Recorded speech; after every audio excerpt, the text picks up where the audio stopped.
In this video, we're going to take a look at the process of sprint planning in Jira. So first of all, when do we do sprint planning? Well, we want to have stories to load into the sprint, so it's important that we have already taken several stories through the refinement process, which means we've discussed them as a group and we've pointed them, and they're in our backlog. Now, typically we'll have way more stories in the backlog than we can load into the sprint, but there again, that's good, because that gives us the opportunity to prioritize and work on only the most valuable stories. The sprint planning meeting is typically a ceremony that we have that starts off the sprint, kind of like a kickoff meeting. So what kind of steps do we have? Well, first of all, let's review the existing sprint and look at stories there, because there are probably going to be some in progress, and if we choose, we can automatically carry those over to the next sprint. Now, a caution there. Carryover from one sprint to another is considered not a good practice, so it does happen, and it will almost always happen to some degree in every sprint, but we want to minimize it. We want to shoot for a goal of putting just enough into the sprint that we can accomplish by the end of the sprint. So when we're moving these stories over, we want to consider how complete are they? Are they just need to go through a final QE pass, or were they just started? Because we might have some velocity in progress, and it's good to kind of make some notes in the margin that, okay, this is a 5-point story. We estimate about 3 points of it have already been consumed. Then we will determine our velocity from current sprints, because that is effectively our budget for this sprint. If we look over the last few sprints and we see our velocity is maybe 36 points on average, then we have a pretty good feeling that we could load this sprint with 36 points. Now, we know we'll likely have some carryover stories from the previous sprint, so we want to include that in that 36 points. In other words, we don't want to have 5 points of carryover and then load another 36 points. Also, velocity, we know over time should increase for a couple reasons. One is story points are consistent. A 3-point story today is a 3-point story tomorrow, which is a 3-point story in 5 years. But our ability to be more productive and efficient means we should see the velocity number, or the total number of points, increase over time. However, it won't necessarily increase in a straight line, because we do have things like holidays and PTO, and sometimes we just have sprints that go better than others. So we want to take a look at the average velocity over the last few sprints when we're determining this budget. Then we also want to consider any kind of adjustments we're going to need to velocity for the coming sprint. If we have a major holiday like Christmas, New Year's coming up, probably not going to be a very busy sprint. And also we might have a key player who's on vacation for a period during the sprint. So those are things we want to keep into account when we're thinking of adjusting that velocity number. So after we do that, we create a new sprint. We load any stories into the sprint until we hit our velocity number, and then we start the sprint. Now, one note, what about defects that come in midway through the sprint? What about production issues? It may not be a bad idea to go a little bit under our velocity so that we can have a bit of budget for adding stories mid-sprint if needed. Otherwise, and another perfectly viable option is, if we do get a new story mid-sprint, a production issue, defect, something like that has to be addressed immediately, then we have the option of swapping out something that's in the sprint already, put it in the backlog, and then that makes room for our new stories. So with all that, let's see how we can do this in Jira. First, I'll take a look at an active sprint that I have on another project board. So you can see here that we have a typical Scrum board with to do, in progress, and done. Now note that there's a button here that says complete sprint. So I can press this and take a look at the option that it gives me here. It says, okay, there are 3 completed issues and 5 open issues. What do we want to do with the open issues? We can move them to a new sprint, and then those will automatically carry over. Now, I can go down to reports to take a look at velocity. So reports, and then velocity chart. And I think I just have 1 sprint's worth of velocity here, but nonetheless, over time, you'll see these velocity numbers. What did we commit to in the sprint, and what did we actually complete? In other words, this is our say-do ratio. We said we could complete 36 points. We actually completed 34, and that gives us that say-do ratio. That's something we like to keep track of so that we can monitor the health of a sprint. Ideally, say-do would be about 100%, would be both numbers would be equal. But in practice, we typically find that the two numbers do vary. That can give us an idea of whether or not we're overloading the sprint or even underloading the sprint, which a lot of times developers want a whole lot to work from, and so they prefer that a sprint be overloaded. Now, let's say that the sprint is underloaded, or let's say that we finish our stories a little bit early. No problem. We can just go in the backlog and grab another story and add it to the sprint at that time. But nonetheless, you see here, we can look at our velocity. We say, okay, about 25 points or so. Now, when I'm ready to load a new sprint, I'm going to go to the backlog view and ensure that my stories are pointed. Most stories should be pointed in refinement, but occasionally we'll get to this point, we'll see one that's not pointed. It's okay to kind of have a quick discussion on how many points it is if it's something that we deem as crucial for this sprint. So now what we do is we'll talk as a team, usually with our product owner, running the discussion and making the final call about what are the most important stories we're going to tackle in this sprint. Once we've defined that, we can simply drag them from the backlog right up here to our new sprint. Now, one thing that I didn't show yet, but I will say is really handy both for sprint planning when you're deciding what to put into the sprint, and also for mid-sprint, if we run out of work and we need to grab something new from the backlog, it's a good idea to give these stories priority. And you can see over here that we kind of have like an amber equal sign that says medium. Well, we can adjust that here, highest, high, low. No one ever uses low or lowest, but nonetheless. And actually, that's a good point, is we don't want to knee-jerk and just make everything highest. If everything's highest, then nothing is highest. But if we have these priorities determined early, and oftentimes we'll either do that when we're writing the ticket or when we're in backlog refinement, but if we have these priorities determined early, sprint planning is simple because we're really just going to grab the highest priority tickets until we get to our chosen velocity. Now, I noticed on that last screen we had velocity of 25. Okay, well, I'm up to 28 now. You notice the little number down here says 28, so maybe I'll take one down. 26, that's close enough. If it's off by a point or two from our average velocity, that's close enough. We can deal with it.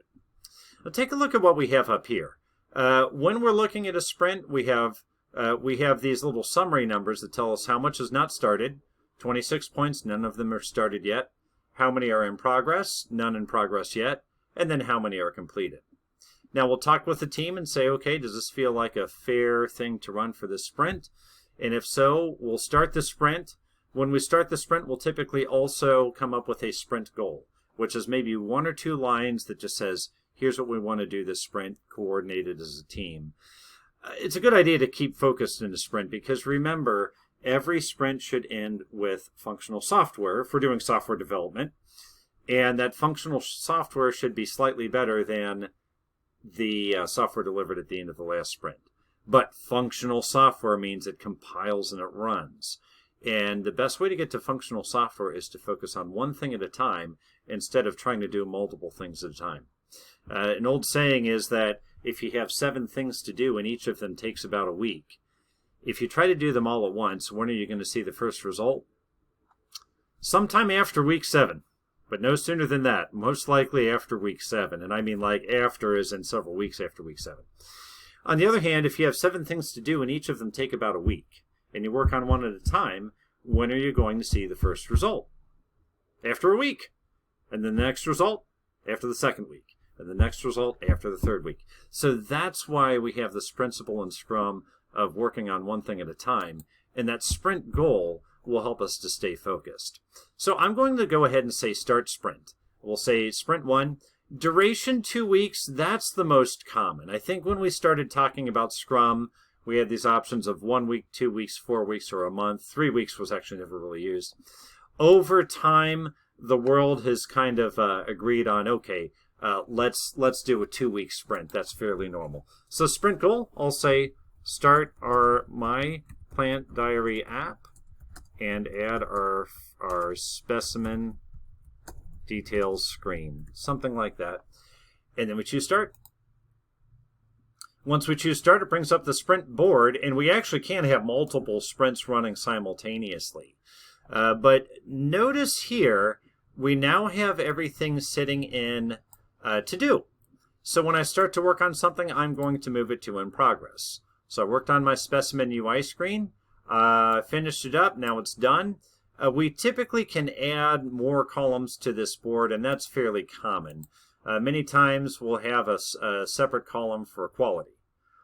That's one approach, but there is a separate approach, which is that we just have a separate ticket for quality for each ticket that we write, and then that follows its own lane. We'll also typically have a column for review, which would be a peer review or a code review if it's a software project. But really, we can do any kind of engineering project like this and still have that kind of review column. I have another video where I showed GitHub projects, and we created a review column there and even automated that one as well. So lots of cool things we can do with that. So I moved my 5-point story to done, and then, okay, I'll move, let's take the 3-point capture specimen data class. Let's move that to in progress. Now, once our sprint starts, we'll typically have our daily stand-up meeting, which is where we say what we did since our last meeting, what we're going to do until the next, and any poster blockers that we're facing, and we'll discuss that as a team. So that's daily stand-up, and in the daily stand-up, we'll also make sure that our cards are in the right place. Now, I'm going to move cards here every couple days. I'm going to move cards here, and a couple reasons why. First of all, if we go to our backlog view, you remember this 18, 3, and 5, or sorry, you remember the little traffic light symbol we had where we had not started, it used to be 26. Notice that now 3 are in progress and now 5 are complete, so we can keep an eye on that. The other thing is we can go to reports, and I'm going to run to a separate project here. I'm going to take a look at a previous Burndown chart. This one I think will show the story a little bit more. The reason I want to go to this is because a Burndown chart makes more sense over time. It actually, it's not going to show a whole lot the very first day of a sprint, but here's what a Burndown chart will typically look like. We'll start with our initial velocity, and then as we close stories, that red line goes down. And then, well, okay, something happened. It looked like we had to add something to the sprint. And so notice that our Burndown chart actually went up. And that's not terribly uncommon, especially if we do add mid-sprint. Okay, then we had another day. We burnt down a few more. And by burn down, that means that we took these stories to done. And to take them to done, we need to have a reliable definition of done. Team will typically come up with a definition of done on their own, but it will typically include things like the item was peer reviewed, went through an accessibility audit and has accessibility. It was internationalized properly, went through a cybersecurity audit. Unit tests were written, unit tests pass, part of a CI/CD pipeline. It had 2 code reviews. All of the things that we as a team will agree, this is done. If you don't have that common understanding, you can get some misleading results. Well, how close to finish are you on that task? Oh, almost done. Okay, where are you? Well, it compiles. I just need to add a few more lines. Well, compile doesn't necessarily mean done, though, right? Because what if it gets rejected in code review? Or what if the quality team finds an issue? Or what if there are no unit tests? Or what if the unit test fails? What if it causes a regression defect that makes other unit tests fail?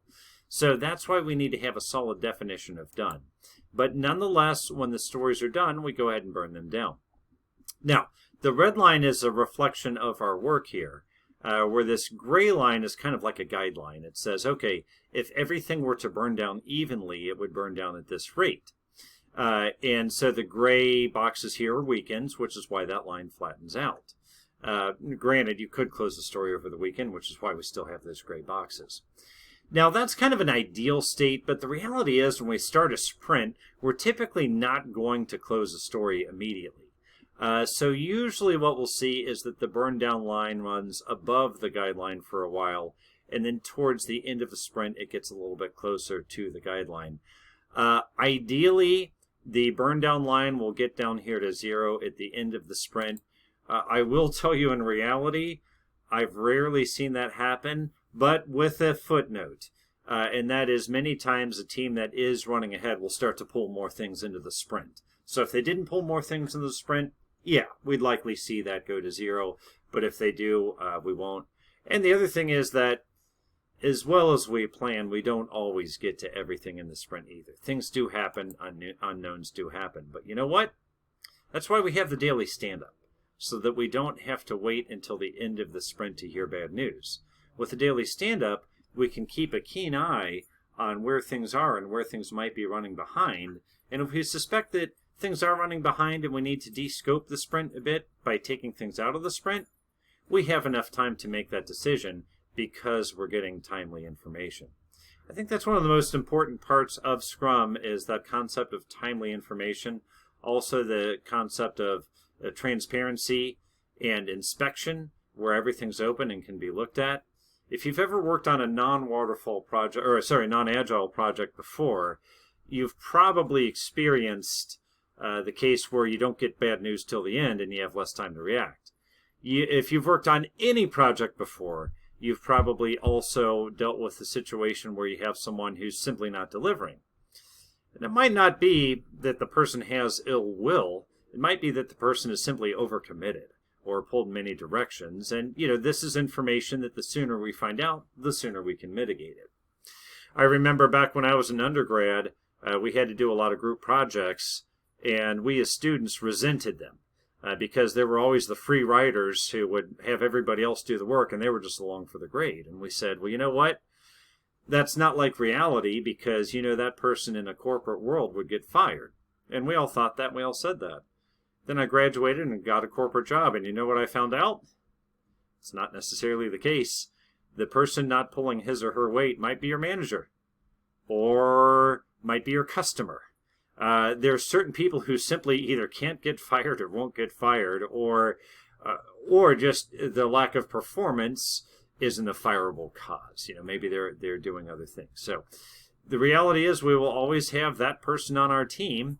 It's not a matter that we had an underperformer on our team, because all teams have underperformers. It's a matter that we identified it early and we mitigated it early, and that's where I think Scrum has a bit of a strength.